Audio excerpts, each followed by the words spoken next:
By popular demand, Stephen and I are here at the plenary session of the 2025 American Society of Radiation Oncology, or ASTRO, annual meeting in San Francisco to talk about the newest stuff out of NRG Oncology.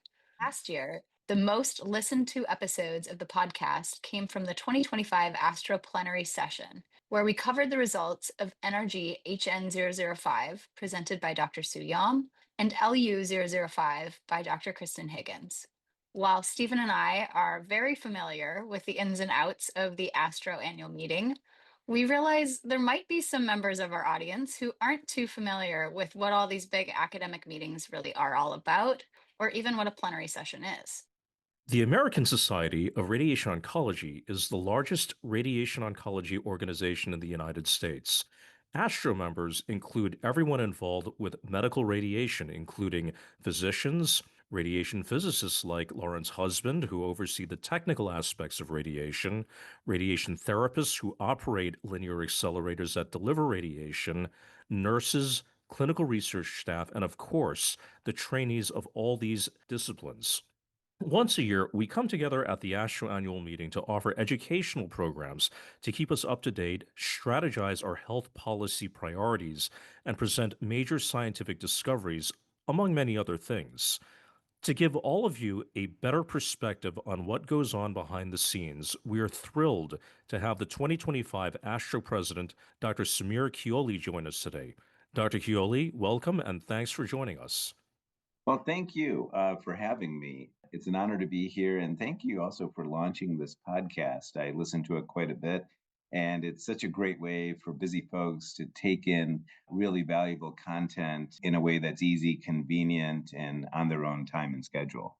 Dr. Keole, your theme for the meeting this year is rediscovering radiation medicine and exploring new indications. Can you briefly talk about the overall structure of an ASTRO annual meeting? And how do NRG oncology studies, like the ones being presented in the plenary session today, fit into your theme of rediscovering radiation medicine and exploring new indications? Great question. So, the ASTRO annual meeting is the largest radiation medicine meeting in the world with well over 10,000 attendees. While that number can sound overwhelming, what we really aim to do is create a series of smaller focused meetings that come together in a logical way. The planning for these meetings begins years in advance. We're lucky to have an amazing staff team. I'd love to take a minute just to acknowledge 6 people individually, although there's many more people involved. Staff led by Chris Newman and Lorna Lucas, who really drive the process. I want to give a special shout out to Ken Rosenzweig and Farzan Siddiqui on the scientific side, and Beth Beadle and Rachel Jimenez on the educational side. They lead these areas and really make the program what it is. I just want to point out to our listeners that very few of us in academic radiation oncology ever present our stuff at the ASTRO plenary session. And this is often a once in a lifetime opportunity that will never come again. Dr. Keole, what goes on behind the scenes to select the studies to be presented at the plenary session? Again, it takes a village here, and you're absolutely right. It's a tremendous honor to present at the plenary. Although I always remind people there are incredible trials and pieces of science that are presented throughout the meeting. But each year we review thousands of abstracts, and these are separated out by disease track, and we have volunteers anywhere from 15 to 50 that would review. So something smaller like pediatrics has about 15 reviewers for all the abstracts, and something like GU has 30 or 40. And then these get narrowed down with an objective scoring system, and we simply take the highest scored abstracts, put these into a pool, and then we discuss them amongst the steering committee. And we really try to create not just select high quality studies, but then also we want to make sure that there's a balance. So there's kind of something for everybody. And we look at it in the context of both the plenary session, which is today on Monday, and also the clinical trial session, which was yesterday on Sunday. NRG Oncology has historically done a lot of clinical trials aiming to define the way we do radiation. And for this reason, results of NRG Oncology trials are often featured in high profile sessions like the plenary, clinical trials, and innovation session, and late breaking abstract session. What is the difference between these categories, between the plenary, clinical trials, and innovation, and late breaking abstract? And what sets these sessions apart from the many other sessions at ASTRO? Personally, I've always looked up to, well, RTOG, because I'm older, and then now NRG is being the premier clinical trials organization in the US and really one of the premier clinical trials organizations in the world. And I personally view NRG as a partner. Their studies are always thoughtful, well executed, and backed by outstanding statistics. They consistently ask the right questions and deliver timely answers, which is why they're such a major contributor to the ASTRO annual meeting year after year. This year is no different. You'll see NRG studies featured throughout the program. So, the second part of your question, what's the difference between these sessions? The plenary is viewed as the most high profile studies that we'll have, and that is typically on Monday immediately following the presidential address from 1:30 to 3 p.m. It's been that way for years. It's unopposed, and it's one of our highest attended sessions. The clinical trials session is almost entirely unopposed, and it's also in a very high profile spot. It usually will have anywhere between 5 and 7 presentations there, and it doesn't always have a discussant for each individual presentation. So the clinical trials session will occur on Sunday, typically right after lunch. So it is presidential symposium, a break for lunch, and then clinical trial session will begin at 1 p.m. Then the innovation session and the late breaking abstract session are also in high profile slots and times. There may be other sessions going on, but still, it's in a big room with moderators, and these are also highly scored. So, in a nutshell, that's the difference between plenary, clinical trials, and then the innovation session and late breaking abstract sessions. Dr. Keole, there was an interesting term that you used to describe these sessions as being unopposed. Just for people out there who might not be aware of exactly what that means, could you explain a little more what an unopposed session is at ASTRO? Oh, yeah, good question. So, we have about 60 scientific sessions and 60 education sessions. We have obviously a presidential symposium and a whole lot of other additional content. So we offer several hundred hours of content between the education and scientific side of things. And so as a result, as you see, there's sometimes there's 3, 4, 5 sessions going on at the same time, sometimes even more. So to be unopposed means there's nothing else going on, and there's not much of this. So the presidential symposium fits that bill. It's typically from roughly 9 a.m. to noon on Sunday and is the official kickoff of the meeting, although the PRO session starts on Saturday. So that's unopposed. And then the keynote speeches are unopposed. There's nothing else going on at that time, and the presidential address and the plenary sessions are unopposed. Also, the award ceremony is unopposed. So, things that we really want to get the entire membership and the meeting attendees to, we have minimal to no competing or opposing sessions. So, the goal is to drive traffic into the main ballroom for those sessions. Without further ado, today there were two big studies presented in the ASHA plenary session.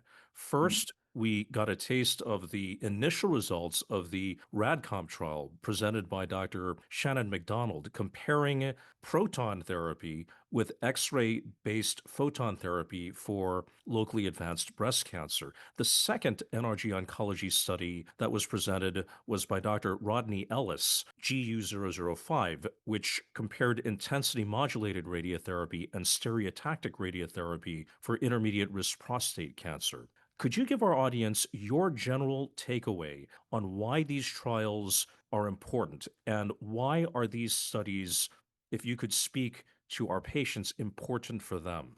Yes. Well, thanks. And I really like the slant on presenting the patients. So let's take them one at a time. First off, many, many thanks to the RadComp investigators and that steering group for choosing to submit the initial report of RadComp to the ASTRO annual meeting. As you know, the primary endpoint was cardiac, is not going to be reported, I believe, for another 7 years. So this is our first opportunity to see the data. And so I think this is a burning question. It's not just in breast, but the question of protons versus X-ray based therapy is a legitimate question. And breast cancer is one of the major indications for radiation therapy.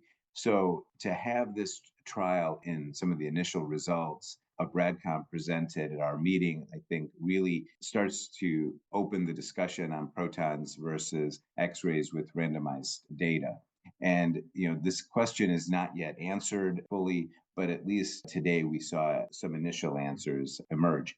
The second study that we're going to talk about is GU005, presented by Dr. Ellis. Once again, many thanks to Dr. Ellis, the other investigators, and NRG for choosing to submit to ASTRO.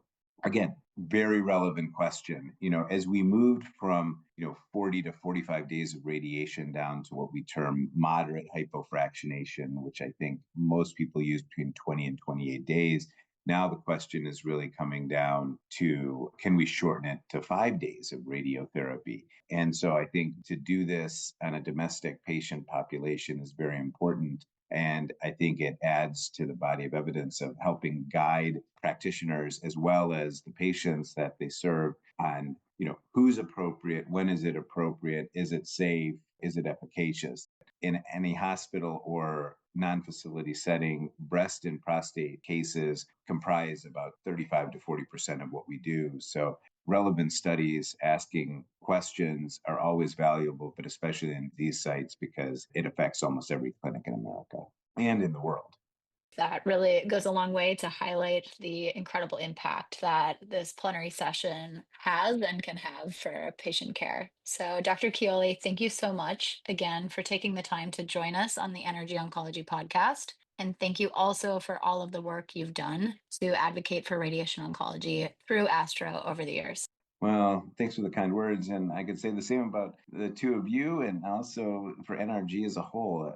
We really appreciate the fact that NRG and ASTRO have enjoyed such a great relationship for decades. And we really want to do our best to try to maintain that. We feel that the ASTRO annual meeting is the largest meeting in the world. We would like to see the best data presented at ASTRO, especially that are asking specific oncology questions that incorporate radiation therapy. And I think that this meeting delivers on that, and NRG is a big reason on why this meeting delivered on that. So thank you very much.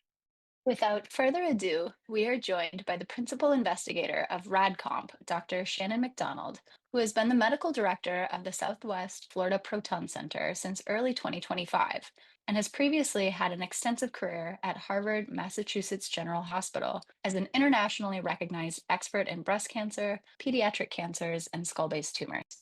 Dr. MacDonald, I'd like to start off by congratulating you again on presenting the results of RadComp.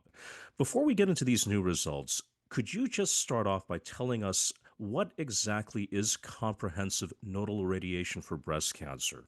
Who are the kinds of patients who should receive comprehensive nodal irradiation? And roughly how many patients are we talking about each year that we see with this in the United States?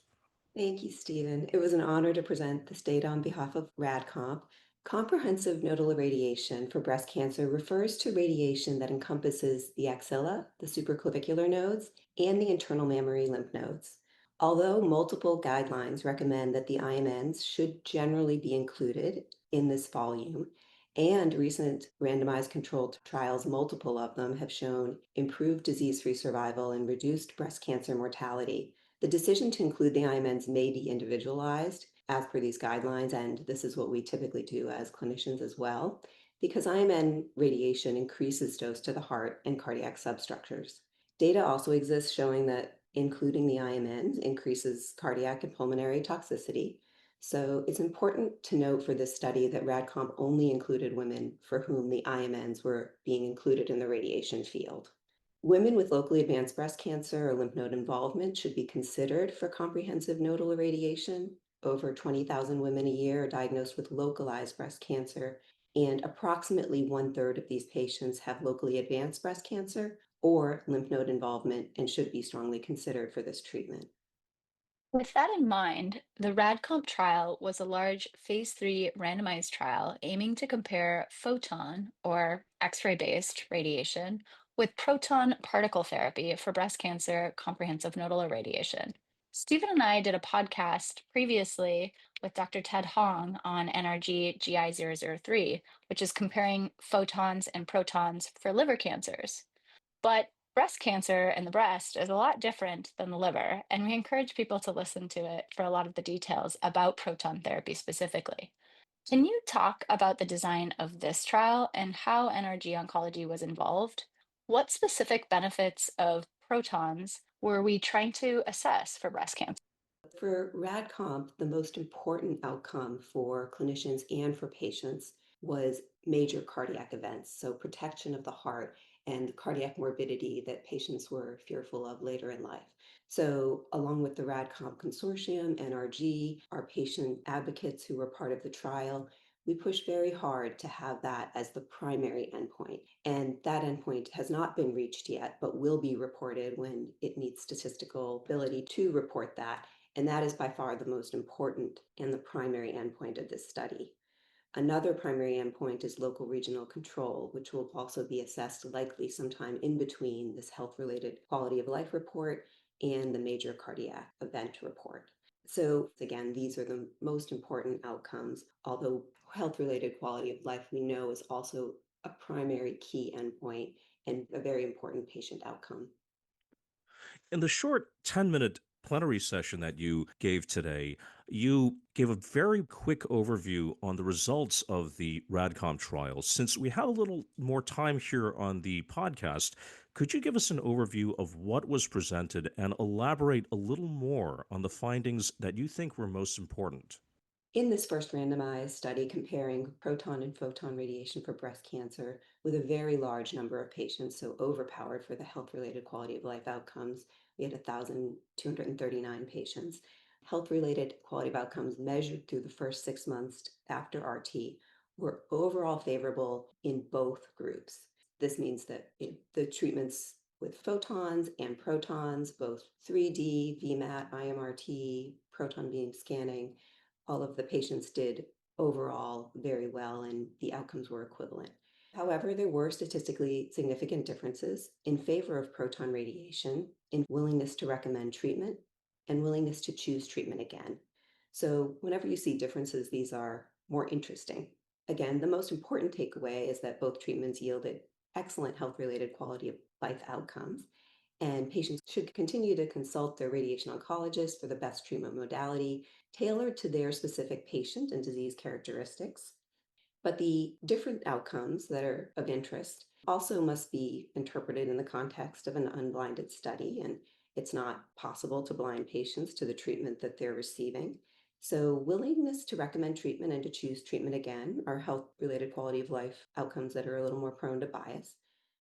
In the data that you presented, there were, as we just went through, a number of quality of life metrics with no clinically meaningful differences between protons and photons. That being said, the patient seemed significantly more likely to recommend protons, as I understand it. How do you respond potentially to the criticism that differences being observed might just be a kind of fancy placebo effect, if you will, from patients' bias towards receiving a more expensive treatment option like protons? And is there a way to tease out what might be a perceived benefit of protons versus a real life benefit of protons? Thank you, Lauren. So I think that it's a fair criticism, and it's one of the reasons we list as a weakness this study was unblinded. So it's possible that patients, knowing they're receiving a new and more modern treatment that is less accessible to them, might be biased. However, with proton therapy, there's also typically a lack of convenience due to lack of regional access, which we know is a major barrier to proton therapy, and patients have to drive farther to get to a center in general. I can tell you some of the patients I randomized would be happy with either treatment because usually their photon center was closer to their home, but they were happy they got a new therapy, but burdened by having to drive into the city, pay for parking. Proton therapy is also more prone to delays due to the complexity of the machine and lack of machine redundancy in most centers. Proton therapy also can be very stressful for patients because insurance authorization is often so delayed. RadComp mitigated the impact of delay on insurance approval as insurance approval was required before randomization. So this may not have played as much of a factor in this study. These results indicate that patients were satisfied with the choice of proton therapy, and this is reassuring as some retrospective reports with limited patients' numbers have reported higher capsular contraction rates in patients with implants, or it is also known that proton therapy, specifically three-dimensional conformal proton radiation, delivers a higher skin dose compared to photon therapy. This is logically inferred just from the planning, and anyone who has used 3D conformal protons to treat locally advanced breast cancer, that includes myself, knows that you see increased acute skin toxicity for these patients. So the fact that patients were more willing to recommend and choose protons again, in addition to the equivalence of many other items involving patient satisfaction and body image, is reassuring that patients are equally pleased by PRO. As you and Lauren both alluded to, one of the big issues with proton therapy for any kind of cancer is that it's more expensive than historic radiation techniques with photon based X ray therapy. And for many insurance providers out there, they're hesitant to authorize reimbursement for breast cancer in particular without clear data justifying its use. In your opinion, do the results of RadComp provide that information justifying the routine use of protons for breast cancer, or do we need to wait for more data to come in, like on whether patients treated with protons had fewer cardiac side effects before we can recommend its use routinely? So I think that major cardiac events was the primary goal and primary outcome for this study, and that is the best outcome to guide this decision. That will take time, and while we await our primary endpoints of major cardiac events and local regional control, physicians should continue to select the appropriate modality of treatment for patients with breast cancer, taking into consideration patient and disease-specific factors, as well as regional access and cost. While doing that, we should all be continuing to find ways through competitive engineering and to decrease the costs of modern radiation, including proton radiation and other modalities as well. So, anytime we cover a big presentation like RadComp on the NRG Oncology Podcast, and again, congratulations on the plenary, we like to recognize as many people as possible who made studies like this happen. Who were the big NRG oncology players you'd like to give a shout out who helped make RadComp happen? So, Lauren, this may be the most difficult question because the trial was designed and overseen by a collaborative team from NRG Oncology and the RadComp Consortium for so many years, and there are so many people that were involved in this study. I have to give a big shout out to Justin Beckelman, who led this team from the time of the letter of intent to PCORI, when this letter of intent actually was a trial designed to include prostate, lung, and breast cancer, and it ultimately became a breast cancer only trial, and he deserves a huge shout out for the initiation of the trial and seeing its trial to its completion of accrual of 1,239 patients. Stephanie Pugh, our statistician, RTOG, Picori for their support and funding. And again, we pushed hard for the major cardiac event outcome as a primary endpoint that's not an inexpensive one. There's also support for additional correlative trials that we're very grateful for. I'm grateful to the 32 institutions and the enrolling physicians. It is so much easier to treat a patient off trial than on trial, so they deserve a huge shout out for their hard work in really making this happen. And finally, we are forever grateful to our patients for enrolling and helping so many future patients through research and learning.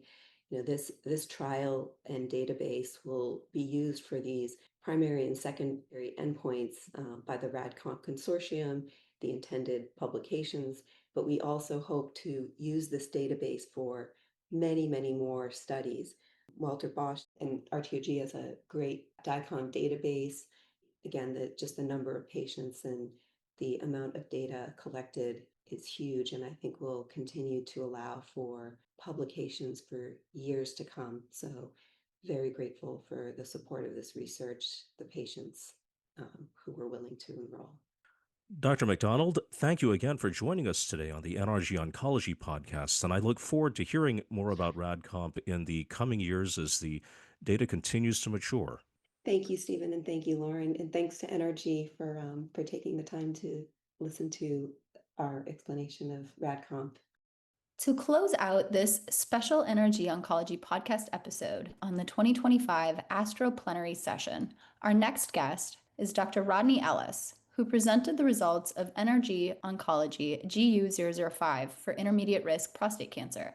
Dr. Ellis is the principal investigator of GU005 and professor of radiation oncology at the University of South Florida in Tampa and a member of the Tampa General Hospital Cancer Institute, where he specializes in the treatment of prostate cancers.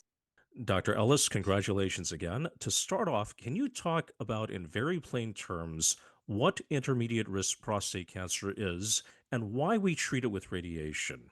And what is the difference between stereotactic body radiotherapy, or SBRT, and intensity modulated radiotherapy, or IMRT, both of which can be used to treat it?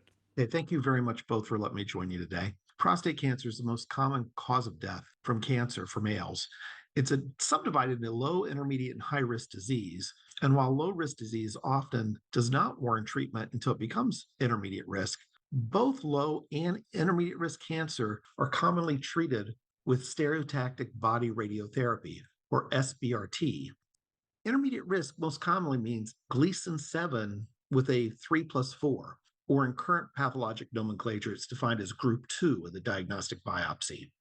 Patients with a low risk and intermediate risk prostate cancer with a PSA level less than 20 are candidates, in some cases, for stereotactic body radiation therapy. The treatment is often called SBRT, or sometimes called stereotactic ablative radiotherapy, or SABR, though commonly only about 15% of patients nationwide are offered this option.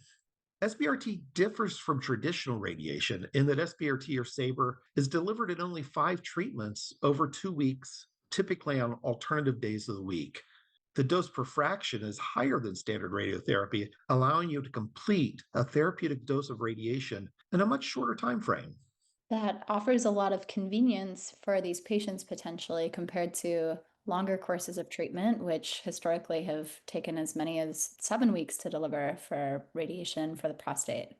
NRG Oncology GU005 was a randomized phase 3 clinical trial comparing stereotactic body radiotherapy, or SBRT, with one of these more conventional styles of radiation, or intensity modulated radiation therapy, IMRT, for intermediate risk prostate cancer. SBRT in this trial was delivered to 36.25 gray in 5 fractions, and IMRT was delivered dealer's choice to a dose of 70 gray and 28 fractions, or 60 gray and 20 fractions, both of which are, of course, a lot longer than 5 total treatments.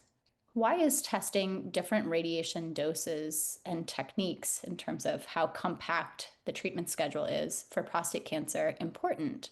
And where did these radiation doses come from? Well, that's a great question, Lauren. Stereotactic radiosurgery for prostate cancer was developed in Stanford by Dr. Christopher King using the dose of 36.25 gray in 5 fractions as used in GU005. The RTOG has done a series of randomized trials, including RTOG 0415, to show 28 fractions of 2.5 gray works equally well as 41 fractions of 2 gray of daily radiation. Additionally, the phase 2 RTOG trial 0938 reported that 36.25 gray in 5 fractions was equally safe to deliver as 12 fractions of 4.3 gray over 2 versus 2.5 weeks. These studies resulted in the hypothesis for NRG GU005. While it was being developed, both the PROPHET and the CHIP studies found that 20 fractions were acceptable as a standard of care. Thus, the dealer's choice option for 28 fractions or 20 fractions was added to GU005 as an amendment to expand accrual onto the study. In designing NRG GU005, what sort of differences did you believe that there would be between stereotactic body radiotherapy and IMRT for intermediate risk prostate cancer? Did the results of GU005 presented today support your hypotheses? And did you see anything unexpected in the data that you presented today? NRG GU005 was designed to show SBRT would be proven to be superior to standard radiotherapy, with co-primary endpoints based on either a 30% improvement in disease-free survival at 5 years, or a significant statistical improvement in patient-reported outcomes for both the bowel and urinary domains at 2 years using the validated EPIC 26 survey instrument. We were pleased to see positive outcomes for patients reported by bowel domain. In addition, the secondary outcomes favored SBRT over IMRT for both urinary incontinence and erectile dysfunction. Likewise, the trial stratified across both arms to allow for the use of a rectal spacer or a rectal balloon, and the results showed a benefit across both arms for the use of a rectal spacer.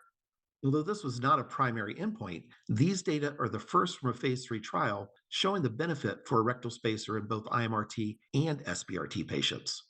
However, we were surprised to see that the planned interim analysis at 3 years for disease-free survival showed we'd reach futility for a 30% disease-free survival advantage for SBRT over IMRT due to a higher rate of biochemical failure in the experimental arm using SBRT.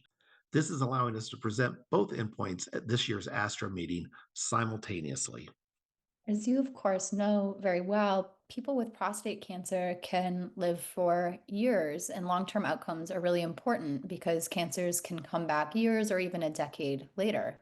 One of the ways we assess long-term outcomes for prostate cancer is through biochemical control, meaning whether the prostate-specific antigen, or PSA, which is a blood test, which is produced by the prostate cancer in the blood, remains controlled.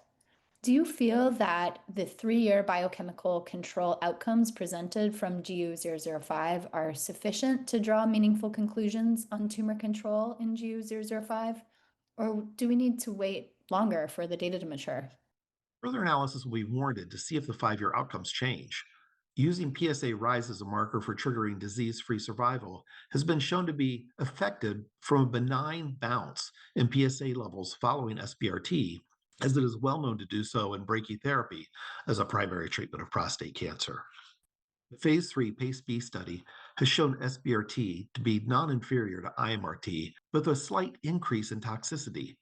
Perhaps the higher total dose of 40 gray to the prostate gland in that study versus 36.25 gray in the GU005 study affected toxicity versus the mandated use of IMRT planning and fiducial markers, along with the tighter anterior margin in our study, which may have aided in lowering toxicity.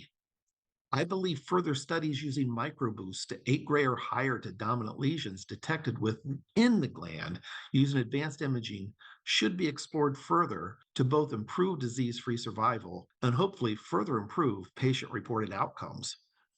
Before we let you go, we always like to ask our energy study presenters to recognize the pivotal members of the study team who made the studies a reality, recognizing that these large phase 3 cooperative group trials are put together through a giant team effort. Dr. Ellis, who would you like to recognize today for GU005? This is a very long list, but I'd like to thank both Mitch Mokte and Wally Curran, along with Howard Sandler, for their leadership in the NRG and RTOG. Likewise, I wish Felix Fang were still here with us to thank him for his personal comments and guidance as I developed the trial. His death at such an early age is a great loss, but his scientific achievements continue to help so many others.